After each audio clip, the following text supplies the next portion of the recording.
Good afternoon, everybody. Today is Sunday, May 31st.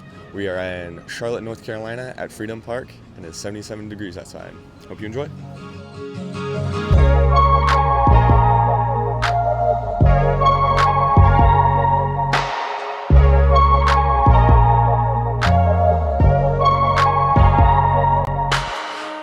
Hey everybody, welcome to the Talk to the Masses podcast. I'm James Dunleavy, and today I'm with Leann Childs.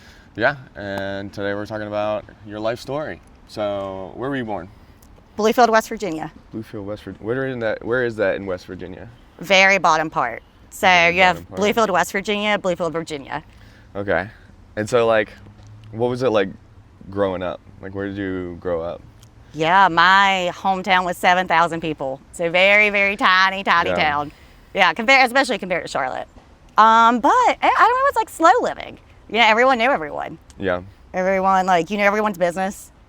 You knew what everyone was up to. Like, it was your typical, like, you know, your papa would tell you a story about someone's aunt, and you're like, I don't know who you're talking about. And he's like, you know, so-and-so's aunt, brother, sister. You know exactly who I'm talking about. Yeah. And so did you ever go to, like, winter place? Did you ever go skiing? And Yeah. did you like skiing or snowboarding? We actually, growing up, we always did tubing. Oh. Because they had all the slopes for tubing. I didn't start skiing until I was in college, but I did ski some there in college. Yeah. Did you grow up with any siblings? Yes, I have a half sister that I grew up with in West Virginia, and then 3 brothers, 1 half brother and 2 stepbrothers that I did not grow up in the same household with. Okay. And, like, are you, like, close with all of them now, or? I'm close with my half brother and my half sister. I don't really talk to my step siblings a ton, Mm-hmm. and it's no like issue there. But they grew up in South Carolina with my stepmom and dad. Okay. So, yeah. But you live in Charlotte now. Mm-hmm. Why did you move to Charlotte? With an ex. Oh, okay. With an ex, yeah, the same story I feel like everyone has. Yeah. I mean, most people move to Charlotte because of finance or their job, though. So, Yeah. how long ago was that? Oh my God, this was right before COVID. So it was January of 2020. So over 6 years ago now. Yeah. And so, how long were you with that ex, if you don't mind me asking? No, of course, that's what we're here for, right? Yeah. We want to give the people something interesting. I was with him. Oh wait, hold on, let me do the math. I mean, we were together like 6-ish years probably. Like we were together a little while. Okay. And then, when along the way did you move to Charlotte? Oh, it was like the middle of our relationship. Because Okay. we were together 3 more years after moving to Charlotte. Okay. And if you don't mind me asking, how'd that end? Yeah, it was actually really bizarre. I was definitely blindsided. He looked at me one day and was like, I'm not in love with you anymore. Oh, gosh. Yeah. That's terrible. Yeah, I just went to new manager training too for my job. Mm-hmm. So like the highest of highs, literally the weekend before, Yeah. I'm in Baltimore and I fly back on like a Sunday or whatever that weekend was. And the very next day is when he laid this on me. Oh, gosh. Yeah. So I'll never forget Terrible. that. Well, that dude sucks. Yeah, it kind of does. It kind of does. Yeah, we won't talk about him anymore. So do you like Charlotte, or do you do you enjoy the big city? Yeah, surprisingly, I do. Like, I was curious for myself because I did grow up very country. Yeah. And there's almost like a judgment to the city with like, you know, like, oh, you live in the city, like, you're cityfied. And there's almost like a judgment to that where I'm from. Mm-hmm. But no, I do really like it. I like the opportunity and I like how much there is to do here. And I like the people. Yeah, the people are definitely nice. Yeah. So you like running, right? I started Run Club to meet people. You started a running club to meet people? Yeah, that's why I started going. I hated running pre-Run Club, actually. Like, I was not the type of girl that would just go on a run for fun. Yeah. And then I started going to meet people and make friends. And then I kind of caught the itch while going and meeting friends and seeing what they were doing. Yeah. Are you meeting any good friends? Yeah, I've made some solid friends in Run Club. Pretty much most of my friend group is from Run Club. Nice. There's a ton of bugs out here today. Yeah, Sorry about there that. are. So, like, do you have any family that came to Charlotte? They've come visit me, but no one has moved here. No one will move down this way. Most of them are still in West Virginia. Yeah. Do you go to West Virginia a lot? I try to. I have 2 golden retrievers, Mm-hmm. and my family won't let me bring my dogs. So Oh, I no. hate to pay for boarding. So they only go I only go on occasion, honestly. I should go more, but Yeah. I'm like, y'all can come to me, or you can let my dogs come. Yeah. You know, one of the two. What are your dogs' names? Sophie and Bailey, Sophie and Bailey. Yeah. Okay. What kind of dogs? golden retrievers. Golden retrievers. Both girls. I call them my golden girls. Okay. Yeah. They're nice. How old?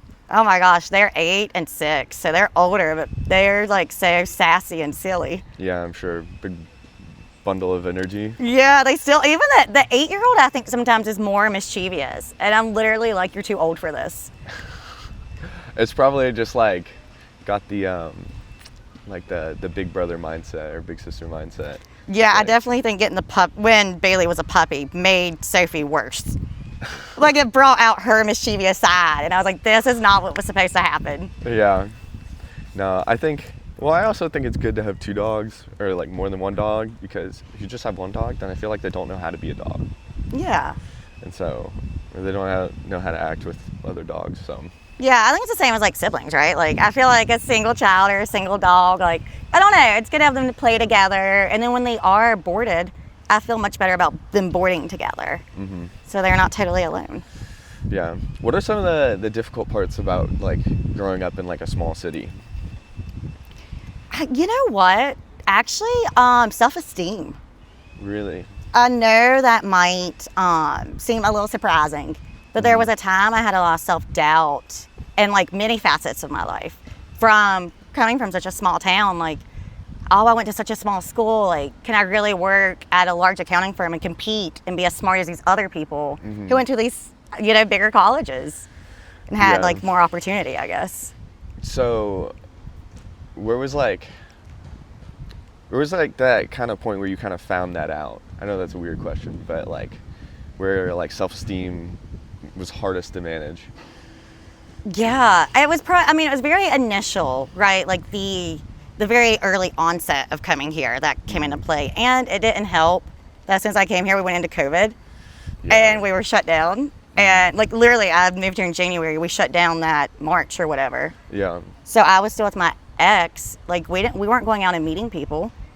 Yeah. So then also you're kind of like, you're coming out from COVID, you kind of forgot how to talk to people. So I'm going through all that while also in a new city. So I think that was probably really when it came to its biggest head. Because I also switched jobs right before COVID as well. Oh no. So how did you like get out of that, and how did you build that self-esteem back up? Yeah, it was like, like anything else, it was practice. I think it was practice. I think it was like putting myself, especially post-breakup. This is where it really had to be practice. I had to be uncomfy. I had to go to Run Club alone, be the girl in the corner and like say, like go walk up and talk to someone. Yeah. Go sit with a random group of people and say, hi, I'm Leann, how are you? Yeah, that's tough. Yeah. So like, for somebody who is not comfortable with doing that, like how do you, because you've gotten much better at that now because you've got all these friends. Yeah. For somebody who's like uncomfortable with that kind of thing, like how would you go recommend that they do that? How would I recommend that? Because it is tough if you're uncomfy, but I think it's like, most of your growth comes from being uncomfy. Yeah. So I think I'd really push that person to get out of their uncomfy zone and tell them that it's uncomfortable for everyone. Yeah. Even your most eccentric people or people who seem outgoing still get nervous. Like I was still in the corner like, oh, I don't want to talk to anyone. Yeah. And who's your best friend? TBD. That is a tough question these days. I had a really, really solid friend group that I made from Run Club. We were so solid. It was like 8 of us. We went to Mexico a year ago on this date. Oh. Yeah, like this day last year we were in Mexico together, and that friend group has really had a lot of internal drama and kind of fell apart. Ugh. So I kind of kept people at a distance post that, but still obviously have a good group of friends. But I'd say, I don't know if there's anyone I'm super, super close, like you're my number one friend right now. Yeah. And that's also like, if you have like a lot of friends or this big group of friends, like how can you be like, all right, you You're the best friend. You're the best one. I like you the best. I mean, there are obviously, there's people within the groups that I'm closer with or I vibe more with, and Yeah. I'll gravitate to, like, just personality-wise. But as far as, like, there's no one I talk to on the day-to-day. Really? But that's also me, I think, being stubborn and wanting to prove independence, but also protective, because I had a friend group fall apart, which was tough. No one prepares you for that in your 30s, Yeah, that's for sure. So, like, what do you do to prove your independence? Oh my gosh, so much. Honestly, I literally tell myself all the time, like, Leann, make sure you're happy. Don't rely on other relationships to make you happy. Yeah. Like, make sure you are fulfilled. Make sure you can put your phone down and be on Do Not Disturb, and you can find happiness in other facets. Yeah. I think that phones are really destroying people's, like, self-image and self-worth, and just, like, the ability to, like, really connect with people. Absolutely. Through like a screen all the time. Yeah. So, yeah. I mean, you forget how to talk to people, right? Like, yeah, I feel like after COVID, we never really relearned how to be social again. Yeah. As a society, we kind of all got comfy being at home and being more introverted.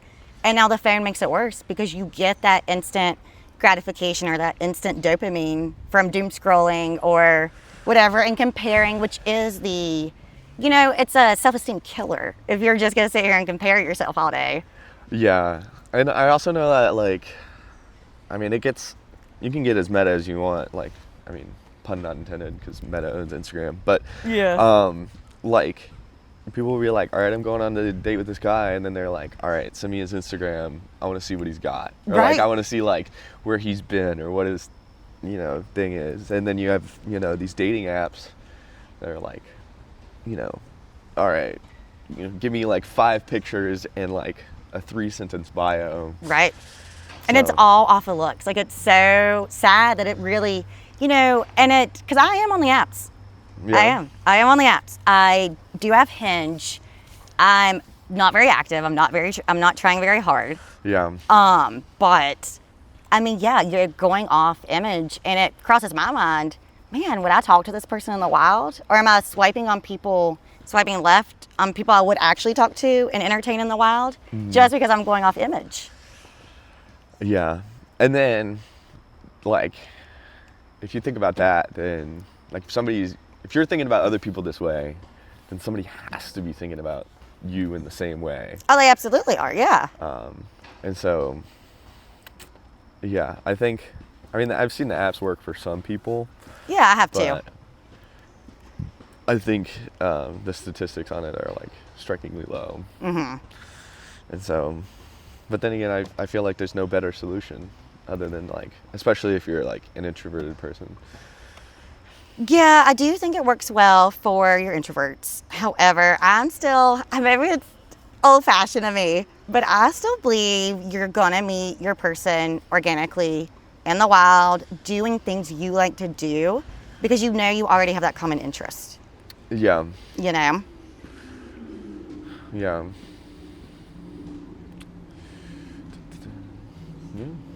Are you on the apps?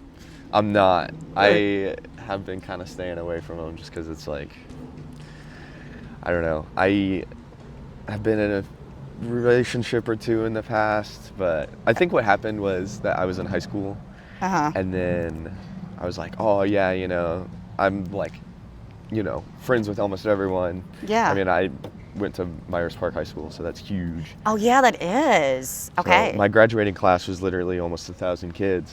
I think that was my entire high school. Yeah. Well, that's crazy. That might be more than my entire high school, actually. Maybe, yeah. So it's this huge high school, and you can find your, like, niche or whatever. And I was really popular within, like, the band niche.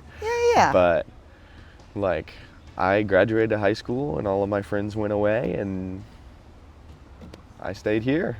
And really? All your friends left Charlotte? Almost all of them, yeah. I mean, like, and that's one thing going back to the apps is, you see your friends and they're, like, out and they're drinking, or they're going on a fishing trip with, over spring break with all their frat buddies, and you're sitting at home, like, scrolling, looking at them. So yeah, I will say that yes, especially prior to me making friends here, and again, doing work to get comfortable with my own life, whether it's at home or whether it's out and about. Like there were two facets really, like getting a friend group, but then being comfortable enough with my life that stuff didn't bother me. But that's like practice, right? Because it is like, it can really be sad. Yeah. Dun, dun, dun. So, where'd you go to college? Bluefield State is in my hometown of Bluefield, West Virginia. Yeah. And what'd you major? Accounting. Accounting. Were you like more of a party person in college or? No. Oh my gosh. I think this might surprise people because obviously I drink. I go out, but I drink socially. Yeah. And I don't drink a ton right now. Really, I care about health and fitness and whatever. But in college, no. I was a good kid. You were a good kid? I was a good kid, but for a couple reasons. So I had a softball scholarship because I was a local kid, so they picked me up locally. So I played softball at a D3 college, and then I wanted to graduate early. So I graduated. I got my bachelor's in 3 years. Good for you. So I did not party. I decided to be a good kid and get through college. Yeah. There's no like, you didn't party at all? I don't think I really drank like softball too team much. Didn't even have any parties? Okay, so I was in a serious relationship. So this was prior to my other ex, Joe. Yeah. I was with my high school college boyfriend. Yeah. And you link up early in West Virginia. You do, right? Like, Yeah. what else is there to do? So True. you link up early. We were together almost 10 years. That's a long time. I was 14 or 15 when we got together, and I was 24, almost 25 when we broke up. Yeah. So that is why I did not party, because I had a boyfriend. Yeah. And he wasn't going to the parties, but the softball team would party with the baseball team, and I would get so jealous. I'm sure. Because I'm like, damn it, I want to be included in these parties. Yeah. I feel like the drinking in college is, I mean, I've never experienced it, but like, I am kind of glad that I never got peer pressured into that. Okay, yeah. 'Cause like, I feel like there were plenty of people that were like, yeah, you know, I like drank a lot in college, or I smoked a lot in college. And I don't know, I just feel like maybe my mom taught me right. She probably did. She definitely did. Yeah. She was like, don't ever vape or don't drink, you know, Yeah. or do any of that. And if like, I mean, I just never showed up. I never came home in the back of a cop car or you know, super wasted. So she never really worried about me. Now, let me ask you a question there. Yeah. Do you feel like you missed out because you didn't party in college at all? I mean, inevitably, I think so. Yeah. I think I found my other vices. Okay. Like, I found my other ways to, like, find fulfillment with that. Like, through drumming and through friends and through traveling and stuff like that. So healthy vices, yes. Yeah. Healthy alternative. Yeah, good, Yeah. good. I guess vice is maybe not a great word for that, but yeah, I just kind of got through doing my own thing. See, I always, and I think this is why, because I was in my relationship, and then we obviously broke up because I'm Yeah. not with him, and we were engaged. I don't know how much you know about this, babe, but you're going to learn a lot. So I was engaged to him. We broke up, got with the other ex not too long after, because we were together 6 years. We were also engaged, engagement number 2. We also broke up. So I was in back-to-back relationships for 15 to 16 years of my life. Didn't party. So that I did go a little wild after we broke up, and I was finally single at 30 for the first time since I was 15. Jeez. And I felt like, yeah, I did get into the party scene more here. I was going out a lot more here. Yeah. And I feel like I had a lot of making up to do because I felt like I had so much I missed out on by being like in these long-term relationships, honestly. Yeah, that like almost like breakup existentialism. Yeah. So like, where'd you go out in Charlotte to do that? Okay, let me think, because I'm trying to think back to 3 years ago, single, brand new Leann. First, I had to build friends, and then we had to go out to get away. I had to find friends to go out with. So I made friends through Run Club. Then I got very lucky and saw a Facebook post and joined a softball league. Nice. First thing I did in Charlotte, and I still play on that softball league because they are my ride or die. for that. So I showed up not knowing a soul, and these people had played together for years. So I built friends this way, and then I did do a time on Bumble BFF to try to make friends. Yeah. So I made, I think, one through Facebook, one through Bumble, some organically. And then, you'd go to brunch, you'd dress cute, you would just chit-chat with people at the table beside you. You go to Rose. We loved Rose. This was before Nicchio's was a thing. Or the breweries. Obviously Sycamore, RIP Sycamore. Yeah. Was very hot and heavy for a while. Those like that, Monday night, that was probably, or just walking on the rail trail. Like, people are friendly enough. Like, you just walk out and have a happy look on your face. People are going to stop and talk to you. Yeah, that's good advice. Yeah. It's good. I think what I have a hard time doing is turning like surface friendships, or like I see you every once in a while, into like deeper, like meaningful relationships, where you're just like able to like go out and like say like, hey, do you want to hang out for like a few hours today? Because I feel like I meet people at these run clubs, but then it's hard to turn those into like actual hangouts and stuff. Yeah, I think that is like a very common problem. I don't think that's just a you problem. I think a lot of people have that problem. And what I'm finding, I think part of it is people incidentally are kind of already cliquey at these run, like they kind of already have their friend groups. Yeah. So I can see where it could feel weird coming from the outside, but two, there are a lot of surface level people here that only want surface level friendships, and you get the feel for that. Yeah. You know what I mean? Like, not everyone does want that deeper connection or want to see you outside of what they normally see you doing. Yeah. And I also think it's weird, like, when you do see those people and they're like, oh my gosh, you're not supposed to be here. You're supposed to be like, I'm supposed to only see you at run club. So yeah. Yeah. But I think what helps that is you keep showing up to run club and you make it a point to run or find a way to talk to them, like run with them and talk more during the run. That's honestly how I built and got a lot closer with people. So I'd grab them and be like, let's run and yap. Yeah. Because then you're doing 4 miles. That's like 40 minutes-ish with all the stoplights and everything. I mean, that's a lot of conversation can happen. Yeah. I've had some of my most deep conversations at run club running. See, what I think is interesting is when you go to this run club and you try and talk to someone and they're like, are really standoffish. And has that ever happened to you? They're really standoffish to you? Yeah.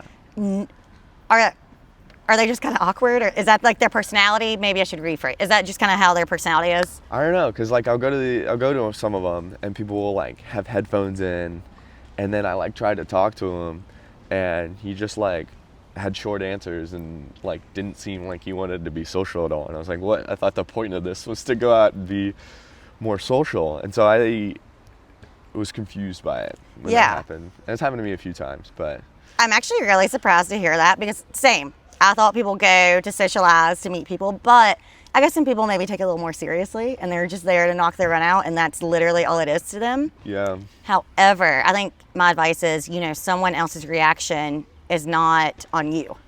Yeah. No, I try and remind myself of that, like anytime that's happening. Yeah, because, okay, they weren't really open or receptive. Okay, on to the next. Yeah. Have a conversation with someone else next time, or. Yeah, I think it's important to remember that that's not like a reflection of you, that you didn't do something wrong by like, the conversation failing or whatever. Yeah. So, yeah. I know. I think you gotta remind yourself of that. And then, back to the repetition thing, I think at how I built a lot of my friendships, it wasn't immediate. We weren't like, oh my God, we're gonna be best friends. It was repetition. It was showing up and just seeing these people over and over and over, and by building the conversations. Yeah. So, changing the subject a little bit, where in your life, I guess we already asked this, but like, where in your life did you feel that you had to make the most growth? Like. Yeah, no, this is actually a really good question because I've had such big moments in my life. Mm-hmm. But I would probably say the most uncomfy I had to get and the most I had to put into it was probably right after the breakup. Yeah. Being 30, I had never lived alone. Yeah. I'd always lived with boyfriends or my family. Never lived alone. never been single since I was 15, and I was in a new city where I didn't have friends because I was with a boyfriend of 3 years. Like, we weren't really going out and meeting people. So that was probably, learning how to run a household, learning how to meet people, like getting out of my comfort zone. It was probably in that time period. So when, like, right after that, like, what happened that, like, sparked the, I'm not going to sit in the suck anymore? Because, like, you just broke up with your boyfriend, or your boyfriend just broke up with you. Yeah. Fiance. Yeah. And then you're sitting at home and you don't know anybody. Like, I feel like most people would just, like, sit at home and cry or move back home and give up, but you didn't. Yeah, no, I am so stubborn that, and what's really crazy is, all my friends I have now were not I had 0 friends when we broke up. Like, when I say that I had 0 friends in Charlotte, North Carolina, I had 0 friends here. I had literally not met anyone yet. So I think the first step was feeling my feelings. As bad as it sucked, I couldn't suppress them. I couldn't say I'm not going to be sad. Yeah. I had to say I'm going to get through this, but I'm going to have to be really sad first. Yeah. So it was that, which it was not instantaneous. I was in therapy at the time, thank God. Yeah. And there were a lot of sessions where I just cried the entire session. Yeah. Confidence was low. I just got left. I just got walked away from. So going through that, I think once I felt my feelings and, like, got to a better place first, then I was confident enough to start going out, meeting people, making friends, etc. So how do you know when that is, though? Like, when you're like, all right, I'm done feeling my feelings, or, like, I'm still going to be feeling my feelings, but now I'm just going to kind of, like, grow and, Yeah, I think get out of the chrysalis. I think for me it was like, when I stopped wanting to cry all the time. Yeah. Was a good indication there, because there was a point where I'm a tax accountant, and this was during our fall busy season, and I would be working late at night. I would just bust out in tears crying out of nowhere. Yeah. So I think after that, once I stopped randomly crying all the time, I was like, okay, I know I'm social. I work from home 5 days a week. Yeah. So it doesn't help that I'm not going into an office either. So I was like, let's find ways to get out and meet people. Like, you are social, you need to be around people. Yeah. Because you are a very social person. Thank you. I try, yeah. And so, yeah, I think that's good for you. Thank you. Yeah, I guess it's something I probably downplay now because it was 3 years ago, and it doesn't, it feels like it was forever ago, but in the moment it was a lot, and it was a lot of uncomfortability, and I had to remind myself to get uncomfy first. Yeah. I think, I forget who said this, but to, like, build, like the best sword, you have to go through, like, the flaming process and get hit by the hammer. Yeah. And, get forged into what you are today. Yeah. You have to go through the hard stuff, to build the best people. I agree. Like, you have to feel it, right? You can't suppress it. And 2, like, it just doesn't do anything good for your body, too. Like, your body keeps count. Yeah. Like, you do. I think the best advice my therapist gave me was you have to feel your feelings, even if they are sad. Yeah. I do know quite a few people who have, suppressed their feelings and just been like, I'm just gonna go through the motions, and they kind of die out and become gray, and, it takes them a long time for you to just be like, hey, you're, like, a shitty person because you're just, like, you won't be willing to grow out of it. Right. To me, those are not your strongest people. Those are your weaker people. Mm-hmm. And I know that sounds mean. That sounds harsh. But, if you're not willing to work through it, like, you're always going to be sad. You're always going to be grumpy. And when you start taking that out on other people, or it just affects your other relationships, Mm-hmm. I have a problem with that. I've actually cut people out of my life that I've met here Mm-hmm. for that reason. Because at the end of the day, like, we all have a sad story. Like, we do. We've all been through some shit. Yeah. Like, trust me, you're just hearing a very minimum piece. Like, we've all been through some shit. Yeah. And I don't think you're a better person because you're grumpy all the time and you won't deal with your emotions. I actually think less. I think the opposite. Yeah. I think it almost makes you human to have the lows, but I also think it makes you a terrible person to take it out on the people that it didn't matter. Exactly. Yeah. Exactly. Everyone's going to have down points. And that's when, as me, I still support my friends, as you should, during those low points. But it's, what are they doing after the low points, or what are they doing to try to get out of this? Like, are they even attempting to get better, or are they wallowing in it? Yeah. So as this was all happening, like, were you talking with your family? Like, So I'm not super close with a ton of my family. I just didn't grow up in a super close, loving household. really? Yeah. Tell me about that. So my dad lives in South Carolina. So I grew up like just with my mom's side of the family. So my dad, I would see him once a month, once every few months. So he didn't have a huge presence in my life. Yeah, that's unfortunate. It is, but I will say, fortunately, they got divorced when I was 1. Yeah. So I didn't know any better. But, of course, there were things I wanted my dad for, or advice I wanted, but I didn't feel that comfortability with my own dad because I didn't see him or talk to him enough. Yeah. Did you ever, like, rekindle that, or want to rekindle that, or try that?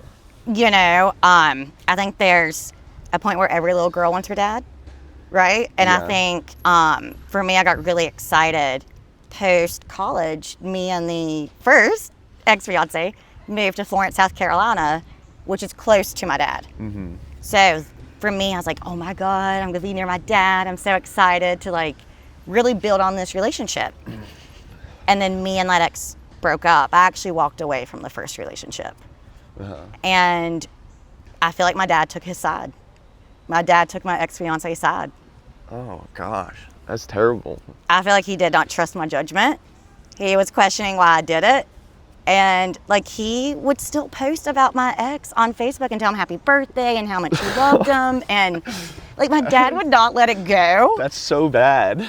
And I try to tell him that, like, you're hurting our relationship, because this was really hard for me to leave this decade relationship. Yeah. Like, I'm also really struggling, but you're choosing his side. And like, my dad needs to grow a lot emotionally. He's very emotionally immature.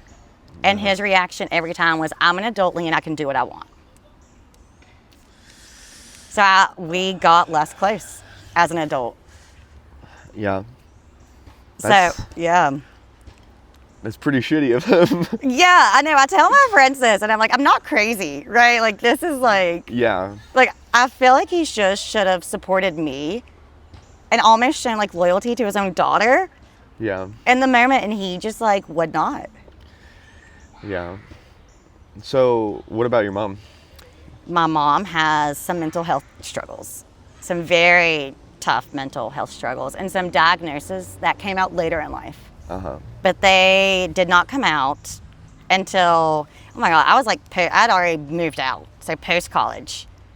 But growing up, it was really confusing for me because I did live with my mom until I was in 7th grade. Yeah. And then my mom was really angry because she was unmedicated, she was undiagnosed. And it was really confusing for me how she could direct her anger to just me.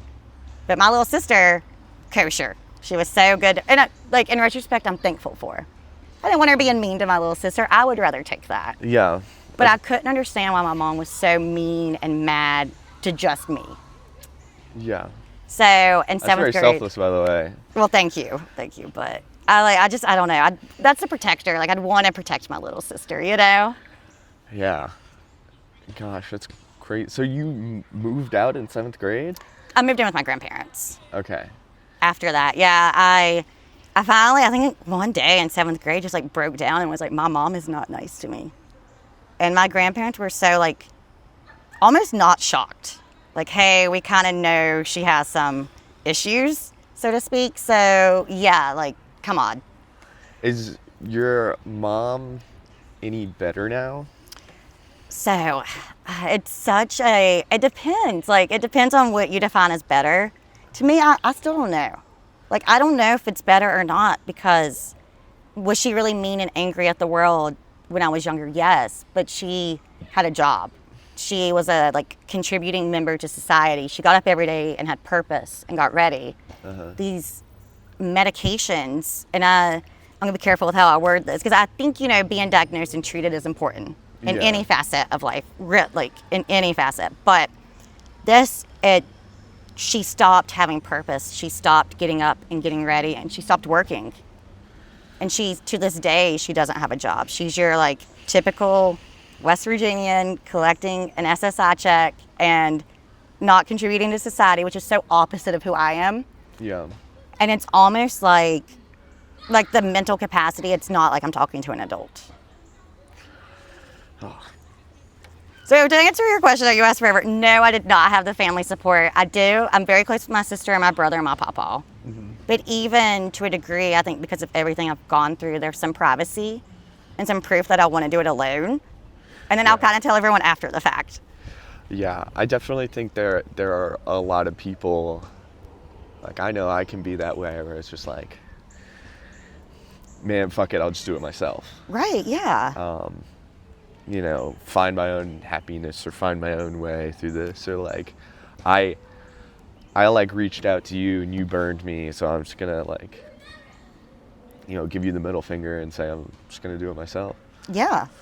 But yeah, so was your grandparents' house at least happier?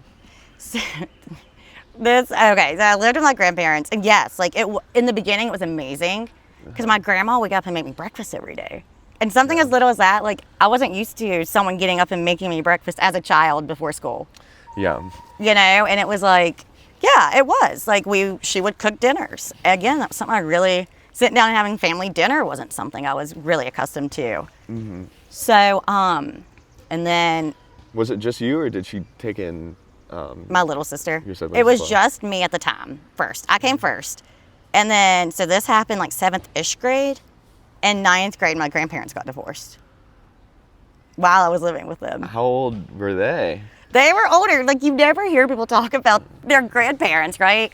My family is young, but I mean, you gotta think, they had grandkids in high school. Yeah. So they'd been married 40 years. They got married when they were 16.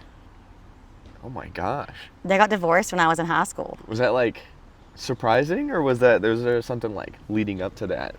I knew my grandma was unhappy because she was very vocal about it, but they had troubles before where they had separated but not fully divorced. Yeah. And this was back when my mom was in high school and my uncle were in high school. Uh-huh. But they worked it out and they got back together. So for her to like actually fully walk away was surprising. And she did. She actually moved out, and it was very messy divorce. My papa is still bitter kind of about it to this day. Yeah. Understandably so. And I stayed, it was just me and my papa for a little while. Yeah. And was that at least a good relationship? It's as good as it can be, right? Like, I am so close with my papa now. Yeah. Like, my papa, we talk so frequently. Like, if he calls me, like, I'm going to stop what I'm doing and answer if I can. Yeah. Or I'll answer and say, hey, I'll call you back when I can. Yeah. But, again, like, we're both very stubborn. So we butted heads a lot when I was in high school and when I was in college. Yeah. Is he the one that taught you to be stubborn? Oh, he's definitely who I get my stubbornness from. And my sass and my wit. Like, a lot of things come from my papa. Yeah. But at the time, he was so bitter about the divorce that he would, like, threaten to sell a house and just start over, which was really scary to me as a high schooler because I was like, this is the first safe space I have. But yet you're threatening to rip it up and go do your own thing. Like, what am I going to do? Yeah. And that I never knew if he was serious or not. So I don't know. It was, in retrospect, I have a lot of support for him or respect for him. But at the time, it was tough because he was so bitter. And he could only be there in such a capacity. Like, he can't talk to me about, like, periods or, like, high school drama or boyfriends. Yeah. Like, this is your papa. Yeah. Like, your papa who was a coal miner in West Virginia for years and years and years. Like, yeah. You know, he's putting food on the table. He's a roof over my head, but he's not like, we're not having deep talks at night and down, like, you know what I mean? Yeah, yeah. So where did you get that from, like, learning about all that kind of stuff? Like, who's your, like, girl's girl who you kind of talk to and... Like, you know. Oh, yeah, okay, like the periods and the yeah, and the I mean, that boyfriends. Sounds funny, but, like, who's that, like... Yeah, I was friends at the time. I relied so heavily on my friends. And my friends' parents knew it. So they always knew. Like, oh, Leann kind of has some home trouble, which It wasn't a secret. Yeah. So I was a friend. I would go stay with friends for a week at a time and Oh, pack wow. up and go stay with another friend for another week at a time. So I Gosh. had really good friends, but my friends had really good parents that Yeah. I feel like kind of made up and helped fill the gaps when needed. That's good. Yeah. Do you keep up with any of them these days? I mean, yeah, there's some I still definitely talk to. We're not talking every day because obviously we're all older, we're all busy. But yeah, no, there's a few. When I go back to West Virginia, one of my good friends, Courtney from middle school, we'll still hang out, see each other. And then one of them, she was my friend since preschool, lives in Spartanburg, South Carolina now. So we keep up a good bit too. Jeez. Yeah. Preschool's a long time. I know, yeah. We went to preschool together and all the way up through college together. So she's seen multiple facets of Leann. You know, she saw engaged Leann in college, the newly engaged Leann post the first breakup, and then single Leann. Mm-hmm. So a lot of my friends have been here through multiple stages of my life. So yeah. Now, does that, like all those things in that home life, like growing up, did that make you like want to have kids or like not want to have kids or like try and build the life you never had or? Kind of, yes. So I actually don't know if you even know this, but I do have a kid with my second ex-fiance. Really? And he's 7. And it's not that, I'm just a little private about it. It's not that, I'll talk about it. He's there, he's on my social media. But it's not, I don't lead every conversation with that. Because most of the people in these friend groups at run clubs aren't in the same life that I'm in. You know, like they're in a different part of their life. Yeah. But I have him every other week, so we have 50-50 split custody with him. Okay. And, yes and no. I was never the person who said, I want to get married and I want to have a family. I was never that person. Yeah. I didn't know how to be with babies. I didn't grow up around babies. I was so awkward with kids. And maybe because I didn't experience that nurturing, but I did want to provide the stability so bad for a kid. And I think that's why the second breakup was so hard on me. Because I was like, you're walking away from me and your kid and you're splitting this family up. And I took that really hard. Because I was like, I finally have the chance to provide stability. Yeah. Do you mind me asking more about your son? Yeah, you can ask whatever you want. So he's 7 years old. You live here and your fiance also, or your ex-fiance also lives here? Yeah. We moved Okay. here together and he stayed here after, he actually had 2 kids before me. So I had to learn how to be a step parent and a actual parent at the same time, pretty much. But he's like 20 minutes down the road from me. Yeah. Okay, that's not bad. Yeah. It was like, I also grew up in a split household and I went back and forth. So I kind of know just like how tough that can be and just being like, all right, I live in this house now and I live in, someone else's house. Like neither place really feels like home 100%. That's what I was just going to ask. I guess because you're only there for such a short time or short stints of time. Yeah, I could see that. And That's interesting perspective. One of the tough things about that is like, I don't know, it's weird because as a kid, like you love both your parents equally. Yeah, of course. But I mean, there's like inevitably a parent that you're gonna favor. Of course. And then, like on top of that, one of like the biggest troubles with us was like money. Oh, okay, yeah. And so money was like, all right, like I want to go to this camp this summer. All right, how are we gonna pay for that? Like who's gonna pay for that? You know? Yeah. Do you ask dad? Do you ask mom? And then also a lot of times it was like, like if parents are like fighting, like I feel like there was a lot of times where it was just like, don't shoot the messenger. Right. The adults, sometimes need to be the adults. Yes, And, I agree with that. Sometimes they didn't always live up to that. So, Oh, that's tough. yeah. How old were you when your parents split, if you don't mind me asking? It was like 3. 3. Okay, so I guess the one pro, it's still not the best situation, but at least you were younger and you didn't have to like go through it. No, I think it was 4 or 5. But Okay. yeah, still very young. I don't quite remember everything from that time. Yeah. But I like do remember like the growing up and not understanding, why like my friend's mom and dad live in the same house and mine don't. Well, yours don't, yeah. Did you watch them go through relationships? Did they bring other people in and out of your life ever? Like step Yeah.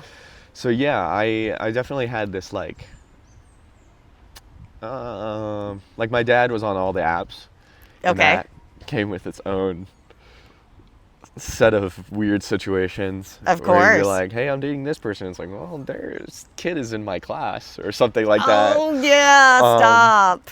and then also my dad, like, he's kind of an odd bird. He would put some like weird things on social media. Okay, okay. Like one of the ways he tried to like lure in the ladies and, you know, peacock out is like on his, I think it wasn't Hinge, it was something else.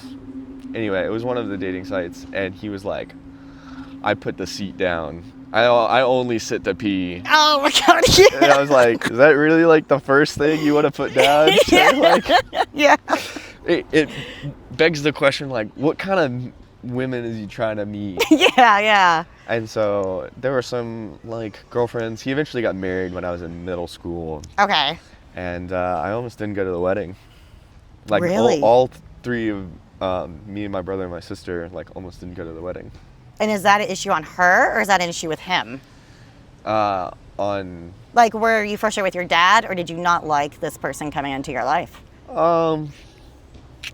I definitely was very frustrated with my dad for a lot of things because Okay. he was kind of, he got to a point almost where he was almost an extreme cheapskate. Oh, okay. So like, you know, Ziploc bags. Yeah. Like he would like reuse his Ziploc bags, so we'd have them like hanging up in our house, and I'd be like, Stop. Yeah. hey, can we like go out to eat? And he'd be like, no, you're having my cooking, and his cooking was pretty bad. Was it? Yeah, yeah. I Um, feel like as a lot of like single dads are, unfortunately. You know what I mean? well, yeah, I mean, I think the whole part of like having a kid and then having that wife is to like tag team a lot of the things. So Yeah. like dad's gonna do laundry, mom's gonna do cooking, dad's Yeah. gonna go out and work, and then mom's gonna go out and, you know, get all the things and make sure the kids are, you know, where they should be. And Yeah. like that's, you know, your traditional relationship, obviously to each their own. But I think when all of a sudden you don't have that support anymore, Yeah. it's like, oh gosh, now I got to do everything, Yeah. but only half of the time. I don't know. I feel like that makes it tricky. Yeah, it does. I mean, you know, there's still, obviously, we all fail as parents. You know, I'm seeing it. It's really interesting being the parent now and seeing things kind of through a different lens. Yeah. Because obviously, no parent is perfect. And I think we try, but then you also realize when you're the parent, it made me understand my family less. Actually, it made me more mad at like my mom and my dad, to be really honest. Sure. Because I was like, how could you ever do this to your kid? I understand you less now because I could never do this to Noah. Yeah. You know what I mean? I could never not be here for Noah and not take his side and not show him the love and support that he would want. Yeah. You know? Yeah. I think that my mom described it to me very well. She said, you get two relationships, you get two tries at the father-kid or, you know, kid-parent relationship. Yeah. Once as the kid and once as the adult. Yeah. And you can see these like failures that your kids had, or failures that you saw for your parents as a kid, Yeah. and like try and repair those. Yeah. And I know that was like for sure a thing that happened between like one of the things my mom always said is like, you're gonna go through the same school system like if you want to. So like I went through Selwyn, AG, and Myers Park. Like I was able to go through all of those school systems if I Good. wanted to. Yeah, good. Because my mom grew up and she moved sometimes every 6 months. Really? Yeah, and so it's hard for her to build a set of friendships.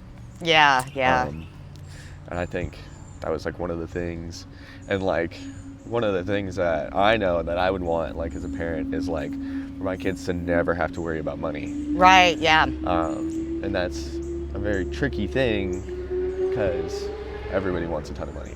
Right. So, yeah. And also, like, your kids are never really going to be, you know, thinking that on their mind. 'Cause that's just Yeah. how kids are. Well, honestly, too, like kids are assholes. Let's be honest. And you don't want your kid to be made fun of for the clothes on their backs because they're not wearing name brand clothes. You know what I mean? Like, a lot of people, unfortunately, really do get bullied because they're not wearing Under Armour or they're not wearing Nike, but all their friends are. Yeah, or, you know, it's just back to the social media thing again. It's like I see all of these people and I'm like, they're going to like Spain or they're going to, you know, Cancun or, you know, wherever they're. And I'm just like, man, wouldn't it be nice if I like had a family that just had a house in Spain? Right, yeah. Or that just had the ability to travel everywhere. So Yeah. I think, yeah, kids are mean. Kids are really mean. I know. I actually relate. I grew up very poor in West Virginia. When I lived with my mom, we were actually we were on food stamps. Like, we got clothing vouchers every year. Like, we grew up very, very West Virginia poor. And it was just my mom for a while trying to make it work. My dad literally paid like $100 in child support a month. So he knew my mom wasn't going to take him to court 'cause she couldn't afford it. So he got by, was like, I'll throw you $100 a month. So she was getting nothing really from my dad to help. And because they were married. So she was entitled to actual child support. And then, you know, she didn't really, she was in college when I was a young kid. So she had 2 kids and was in college. Gosh. My mom was 18 when she had me. So she was pretty young. So yeah, she was a substitute teacher aside from that. So she tried. Yeah. And, you know, she would get these long-term teaching positions, but that was the only income we had coming in. Yeah. So I can relate. I can relate to what it's like to be on the side of that and to want to provide better, because you don't want your kids to have to go through that. Like, it's tough. You get bullied for that. Yeah. You know? I definitely think there's I don't know. I think there's also some trauma that, you know, every kid is introduced with that, you know. If you're a kid that doesn't have any money, it's like, you know, I want the toys that they have. Yeah. I know, it's that want, really. Like, oh, why can't I have that? Or why can't I have a nice birthday party? Or my birthday gifts look a lot different than your birthday gifts, you know? I know, you know, there's some times where I was like, I don't really need a birthday party. Or I just want my mom to not be stressed about this or that. Aw, man, and to take that on as a kid, too, it was so tough, really. Yeah. I get it. I was not the friend where people came to my house. One, because there was just no stability at my house, obviously, in my early days. But also, with my mom, I grew up in a trailer in West Virginia. We did not have a very nice house. I didn't want my friends to come see where I lived. Yeah. For a while, you know? Yeah. That's just, so shitty because it's just, the luck of the draw. It is. It's why was I born with this in mind? You know, I will say, too, this is something that's been on my mind really heavy lately, was this really hurt my relationship with God, too, as I got older. Because I was so mad at him for putting me in that situation. Because, you know, to me, I was like, why did you do this? Why did I develop this? Why did you give me such a shitty set of hands or shitty set of cards in life? You know? Yeah. Are you religious? I am a Christian, so I do believe in God. Okay. Yeah, I grew up going to church. I actually grew up getting in trouble if we didn't make Sunday school. Yeah. So I grew up and I went to church a lot. Then I got really big in a youth group in high school. Fell off big time as in post-college. And then recently actually started going back and I take my kiddo to church too. That's good. Yeah. And I think that's good for kids because they can also just see I feel like church is kind of more of a neutral environment because everyone's on the same page and everyone's it just gets everyone to, you know, have those same values and stuff. Yeah. And even as a kid to you know, come in and do all of that. Yeah. I loved Sunday school as a kid. You know, as a kid it's fun because they make it fun. They articulate it in a way, these teachings where it's more fun. Yeah. You know? No, I work at a preschool. Oh, that's right. Yeah. And I have this awesome coworker, and she is the Christian formation. she's the person I work with the most, and she's the Christian formation. And she'll be like, "Do you want to be Jesus in this puppet show that we're having?" Yeah. For you know, 4 and 5-year-olds, and they think it's the funniest thing in the world. And that's really cool. Yeah, and she'll also like, find as many ways to tell the stories.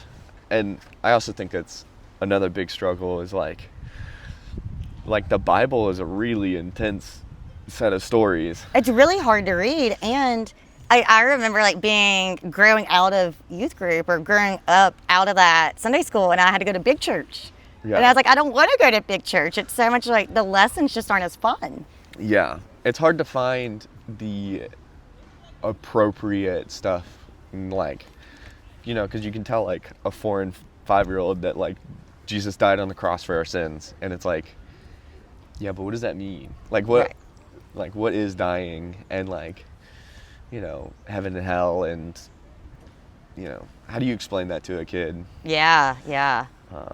Now, did your school, I'm curious, because in West Virginia, we had this, at least at my school. Did your school ever have, did you have Bible class in school?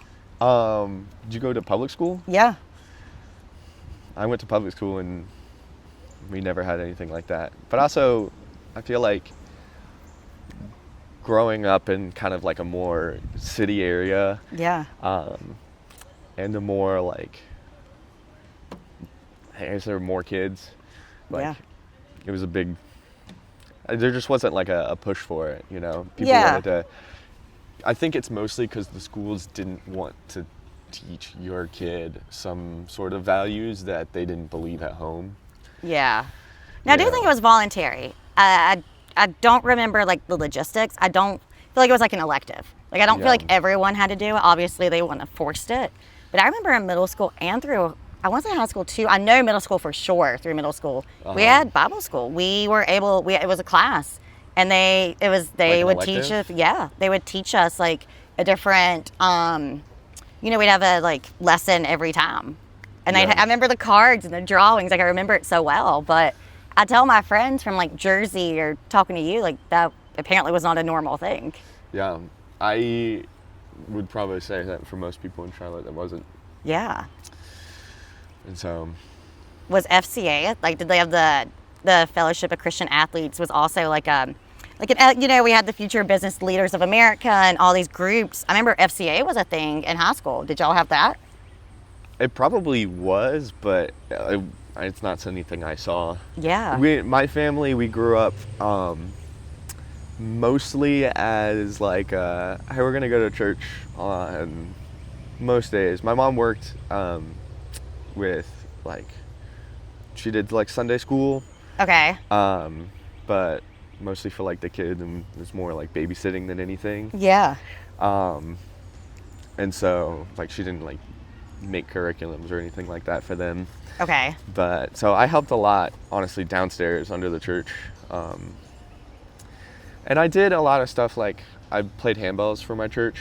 Yeah. Okay. And so we went on tour for that, but there wasn't a ton of like actual Bible teachings Got it. Okay. happening there. I also think, like, to be honest, my church was like a very like liberal church, Oh. which is fine. But I just think that like the actual religious learnings part of it was not as high up on the list of priorities. I think they were more about building community and stuff. Okay. Okay. That makes more sense. Yeah. And so yeah, Okay. I went to First Pres uptown. Do you still go? No, I don't. Okay. I don't know. I'm struggling with my faith right now. So Yeah, I understand that. I think that's what made me go back. Actually, this is a really interesting story. Yeah. I was training for my second half marathon this last fall in Baltimore. And I was so frustrated. I was going through some health things and I couldn't figure out, I was starting to do my long runs and it felt like my body would just give out at miles 8, 9, or 10 every single time. Yeah. And I was deep in tax season. I was working 70 hours a week. Gosh. I was playing volleyball, softball, and training for this half. You were just doing it all. And I had to start missing certain softball games. Or I don't think I ever missed volleyball, but there were certain things I had to say no to. And I started missing my runs. Literally, I just did not have the energy anymore. Yeah. And I went through a lot of testing at doctors, and they are like, you are the picture of health. You have nothing coming back on these labs. We have no idea why you feel this way. And at the time, I was so angry. So I was like, why is my body failing me? Why can my body not let me do the things I need to do? And I remember saying one day, I was like, God, if you let me get through Baltimore, if you let me complete this half that I trained for a little bit, I will go back to church. Yeah. And I did go run Baltimore. I had a decent time, actually, surprisingly a decent time with the lack of training. What was your time? I finished it was like 2 hours and 14 minutes, about a 10-minute, right at a 10-minute average pace for the half. Yeah, that's not bad. Yeah, I was pleased enough with that. And I started going to church. I kept my word. That's good. After that, I was like, you know what? I told you I'd go back. I went back. I kept my word. Yeah. I think it's just like an interesting like prospect to be like challenging God. Like, if you do this thing for me, you know, because like I believe that God provides us with opportunities, and like if you're just like, hey, God, give me $1 million right now. I'm gonna pray on $1 million in my hands right now. Like, Yeah. How often does that happen? He's not gonna give you $1 million, probably. Yeah. But I think that He gives us like the strength and kind of the wisdom and the people around us and even the community to like go out and make that for yourself. Yeah. Yeah. And so, yeah. I agree with that. Something else I really I had to come to terms with, because again, I have been battling my faith still, because we never really figured out what happened with the Baltimore training, why it was a struggle for me. Nothing ever came back with the doctors. So going into this training season, I trained for another half, ran another half in April, and had another tax season. And I had probably the most mentally challenging tax season of my career. And I've been in taxes a decade. And I just came off probably one of the worst ones mentally. And again, I was questioning God. You know, I was like, why does this hand seem so shitty? Like, why are you, I was like, you know, I use this outlet of strength training and lifting and running, whatever, because I live a stressful life. I'm a single parent. I have a stressful job. You know, I was like, this is how I take care of my mental health. And you're giving me a body that can't even get through these things anymore. Yeah. So I had a lot of newfound anger towards God. Yeah.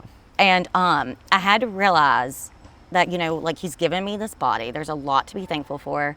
But there's still going to be these issues. He's not going to fix everything for me. Some of it's to figure out myself. Some of these are self-caused things. Yeah. Maybe I need to recheck nutrition. Maybe I'm just not eating enough. Maybe I need to recheck the actual macros of protein, fats, and carbs. Make sure those are all good. Yeah. You know, make sure, is my nervous system regulated? Like, all these things that maybe I need to do some work. Maybe this isn't all reliant on God. And that's what kind of flipped my perspective. Yeah. You Did you know? ever think that you were just like doing too much with the volleyball, the softball, the work, and the marathon training? So in retrospect, because I've given a lot of thought to this, and I've went down many different paths of like what could have happened and what did happen. And there was a point where I was talking to my PCP, and he's like, "Are you eating enough?" And it's such a simple question, but I was like, "Yeah, duh." Like, I was so dismissive. I was like, "No, I'm not the problem." You know, I was like, "Surely there's something else just wrong with me." Yeah. And I really, you know, I kind of joked and dismissed it, but in retrospect, no, I was eating 1,900 calories. I've been eating that way for years because I taught myself how to do that after I got pregnant. I wanted to lose the weight, and then I've maintained. But I've never had that level of activity all at once. I never upped my calories, because eating 18 to 1,900 a day, that's it. Never upped it. Do you eat like the same things every day? No, I mix it up. Okay. But also, so I don't think I had the calorie intake to match. So it makes sense why I was feeling fatigued and tired. Sure. And then the other thing I'd never thought about, I listen to a health and nutrition podcast pretty regularly, and they were going over fats. And they're like, you need 50 grams of fat minimally for baseline. I like reevaluated my diet and finally tracked fats for the first time. Because I've always tracked protein and calories. Yeah. So I've always been good there. I feel like those are like the big things. Those are the big things. And then I let carbs and fats fall where they fall. But I was eating probably 10 grams of fat a day for the last 7 years of my life. And when I learned fat is an essential macronutrient, which I didn't know. Carbs Yeah. are not. You can live without carbs. You cannot live without fat. Really? It supports brain function. It supports like your central nervous system. It supports hormones, satiety, recovery.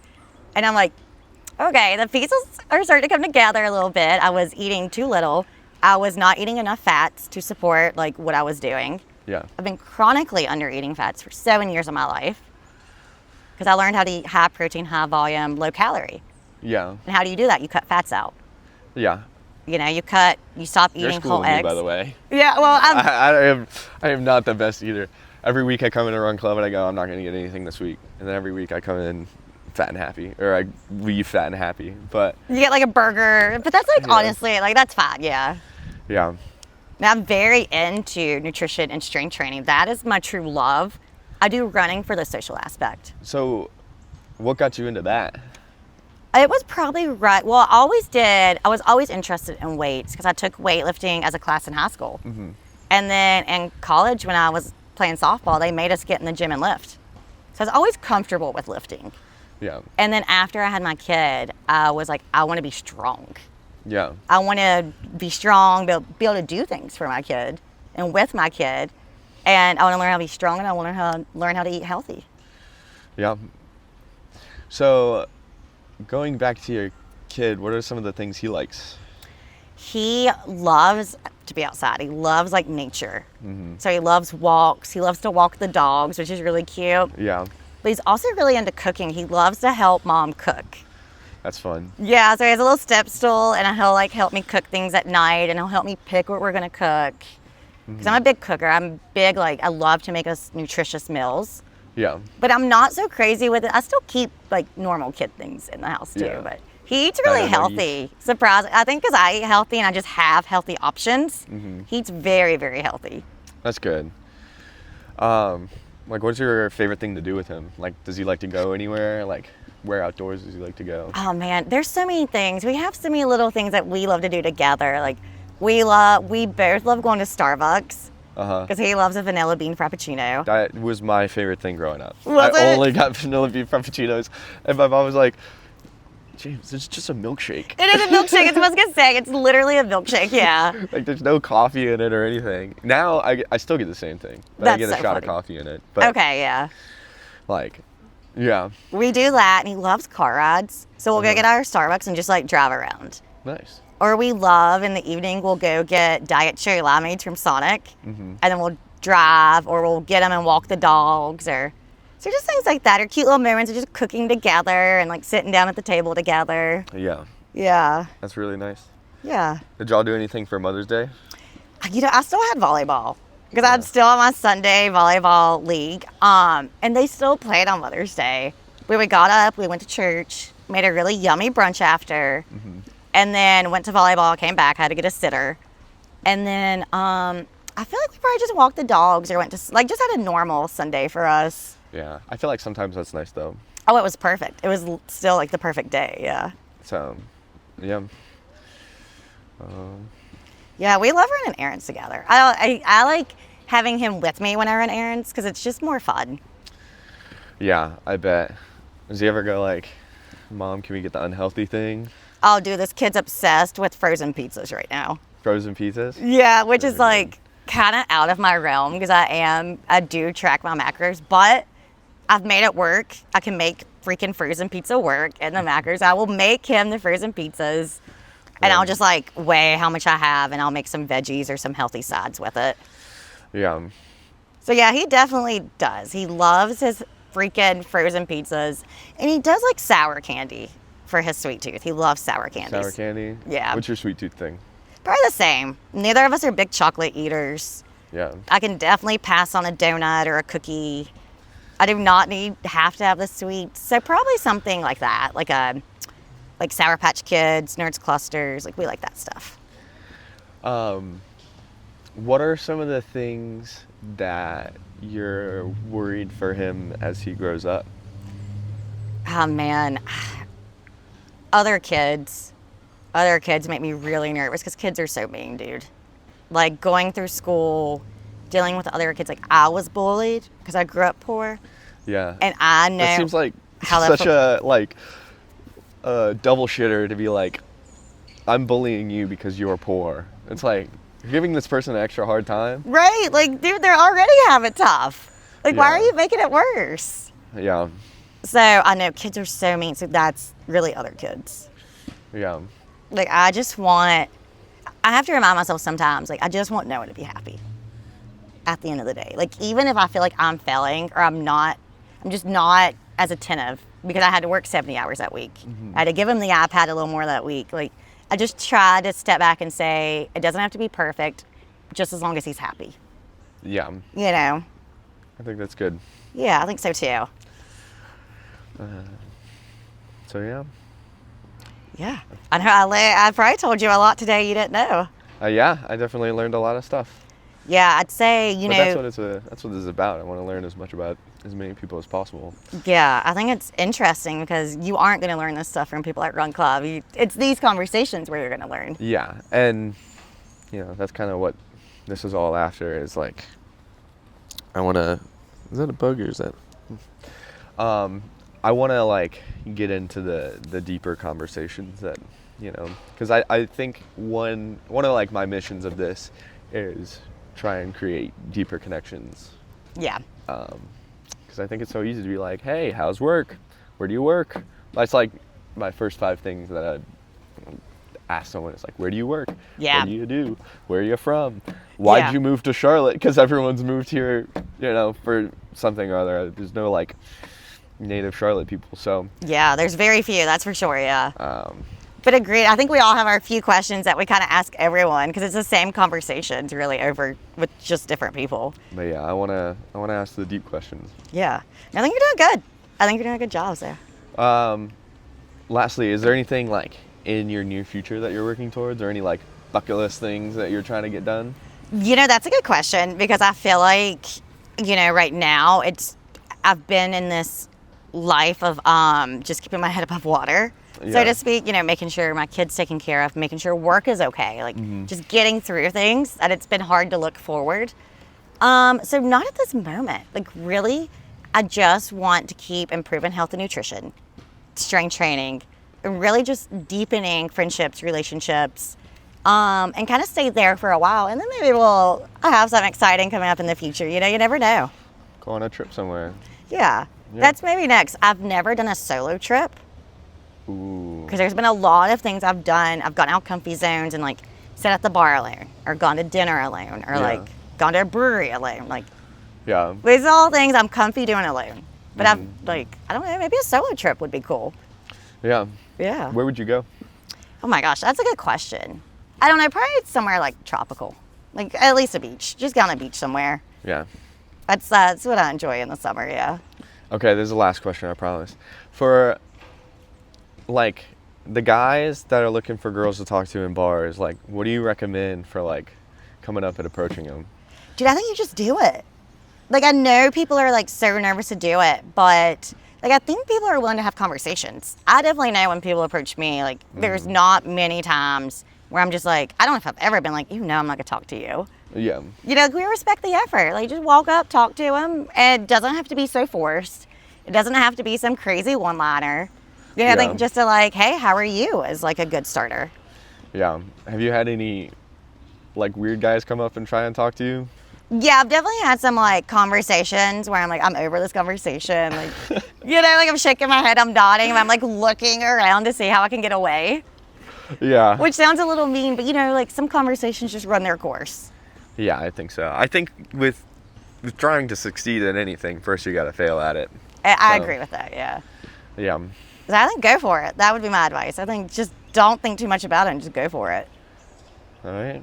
Well, Leann, thank you for coming on to the podcast. It was a lovely talk with you today. I'm glad I got to learn more about you. So. Yeah, thanks for having me. I was happy to do this.